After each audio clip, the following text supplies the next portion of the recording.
America અને Iran વચ્ચે ceasefire હોવા છતાં બંને દેશો વચ્ચે યુદ્ધ જેવી સ્થિતિ સર્જાઈ છે.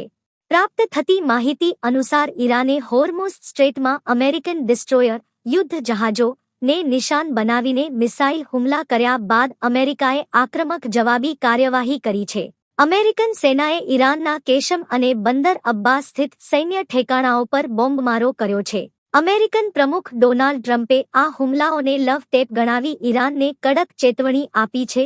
અમેરિકી સેન્ટ્રલ કમાન્ડના જણાવ્યા મુજબ 7 મેના રોજ જ્યારે અમેરિકન નૌકાદળના ગાઇડેડ મિસાઇલ ડિસ્ટ્રોયર હોર્મુઝ સ્ટ્રેટના આંતરરાષ્ટ્રીય જળમાર્ગ પરથી પસાર થઈ રહ્યા હતા, ત્યારે ઈરાને ડ્રોન, મિસાઇલો અને નાની નૌકાઓ મોકલીને તેમને નિશાન બનાવ્યા હતા. અમેરિકાએ આ તમામ ખતરાઓને નષ્ટ કરીને ઈરાનના તે સૈન્ય ઠેકાણાઓ પર હુમલો કર્યો જ્યાંથી મિસાઇલ અને ડ્રોન લોન્ચ કરવામાં આવ્યા હતા. આ હુમલાઓમાં કમાન્ડ એન્ડ કંટ્રોલ સેન્ટર અને ગુપ્તચર સર્વેલન્સ કેન્દ્રોને પણ ધ્વસ્ત કરવામાં આવ્યા છે. ડોનાલ્ડ ટ્રમ્પની પ્રતિક્રિયા. ટ્રમ્પે સોશિયલ મીડિયા પર દાવો કર્યો હતો કે અમેરિકાના 3 વિશ્વસ્તરીય ડિસ્ટ્રોયર સુરક્ષિત રીતે પસાર થયા છે. તેમણે કહ્યું કે ઈરાની ડ્રોનને હવામાં જ સળગાવી દેવામાં આવ્યા હતા, જે સમુદ્રમાં કોઈ પતંગિયું પોતાની કબર તરફ જતું હોય તેમ પડતા દેખાયા હતા. ટ્રમ્પે વધુમાં ઉમેર્યું કે ઈરાન કોઈ સામાન્ય દેશ નથી અને ત્યાંનું નેતૃત્વ યોગ્ય રીતે કામ કરી રહ્યું નથી.